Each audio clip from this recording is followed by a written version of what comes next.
ধরুন আমি সুন্দর করে সেজেছি, 2 ঘন্টা 3 ঘন্টা ধরে সাজলাম, সাজার পর বাইরে গিয়ে কেউ বলে দিল না তোর না এই শাড়িটা ভালো লাগছে না, এই মেকআপটা ভালো লাগছে না, আমি গিয়ে ঘরে গিয়ে উইপনার দিয়ে তুলে দিলাম। এটা সবচেয়ে বোকামি। আমি যেটাতে আমাকে ভালো লাগাতে পারবো, আমার যেটা ভালো লাগবে, আমি যেটাতে শান্তি থাকবো, আমি যেটাতে সুখে থাকবো, সেটা আমার জীবন। আমার সুখটা অন্য কারো হাতে নয় মা। টুকলি করে পরীক্ষার হলে পাশ করা যায়, কারণ পাশের জনের যদি আপনি টুকলি করতে যান, পাশের জনেরও কোশ্চেন পেপারটা এক, আপনারও কোশ্চেন পেপারটা এক, একটা হলের মধ্যে একটাই কোশ্চেন পেপার থাকে। কিন্তু জীবনের পরীক্ষার হলে যদি আপনি পাশের বাড়ির দেখে টুকলি করতে যান, কোনোদিন আপনি পাস করতে পারবেন না, আপনি ফেলিওর হয়ে যাবেন। কারণ পাশের বাড়ির কোশ্চেন পেপারটা আলাদা, আপনার জীবনের কোশ্চেন পেপারটা আলাদা। তাই ভগবান যাকে যেটা দিয়েছে তাকে সেটা নিয়ে আনন্দ করে বেঁচে থেকে সুস্থ থাকার নাম জীবন।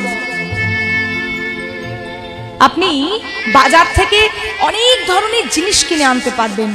গরম জল করার জন্য আমাদের বাথরুমের গিজার লাগানো থাকে, জামা কাপড় পরিষ্কার করার জন্য ওয়াশিং মেশিন লাগিয়ে দিচ্ছি, আরে মশলা পেশার জন্য মিক্সচার গ্রাইন্ডার লাগিয়ে দিচ্ছি, আরে ভ্যাকুম ক্লিনার দিয়ে ঘর পরিষ্কার করছি, কত কিছু তো করতে পারছি। কোনো একটা যন্ত্র বার করতে পেরেছে বৈজ্ঞানিকরা যে ভেতরটা শান্তি থাকা যায়, সেটা পরিষ্কার করে টেনে বার করা যায়?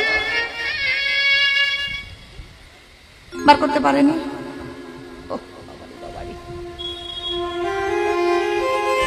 এটাই হচ্ছে জীবন। সবকিছু আপনি কিনতে পারবেন, ঘর পরিষ্কার করার জন্য ডিটারজেন্ট কিনতে পারবেন, কত ধরনের আছে না, আমরা লিকুইডগুলো ব্যবহার করি ঘর মোছার জন্য। স্কিন পরিষ্কার করার জন্য নানান ধরনের সাবান আপনি কিনতে পারবেন, চুল পরিষ্কার করার জন্য শ্যাম্পু কিনতে পারবেন। কিন্তু বাবা মন পরিষ্কার করার জন্য কিছু কিনতে পারবেন কি? পারবেন না। বাজার থেকে কোটি কোটি টাকা দিয়ে সোনার একটা পালঙ্ক করাতে পারবেন, ডানলপ গদি কিনতে পারবেন, কিন্তু সুখের ঘুমটা কিনতে পারবেন না। এই জগতে অনেক মানুষ আছে, আমরা আগে হয়তো বুঝতাম না, কিন্তু মা এখন বুঝে গেছি যে টাকা পয়সা কিন্তু সব সময় স্বাদ দেয় না। একটা ডাক্তার যখন কোনো পেশেন্টকে বলে দেয় যে এটা লাস্ট পজিশনে চলে গেছে, এটা আমাদের হাতের বাইরে চলে গেছে, আমাদের আর কিছু করার নেই, আপনি কোটি টাকা থাকলেও তার জীবনটা কিন্তু ডাক্তারের কাছ থেকে কিনতে পারবেন না। পারবেন? তাহলে এই জীবনটা কিন্তু হচ্ছে সবচেয়ে বড় মূল্যবান। তাহলে মানব জনম যখন পেয়েছি, যে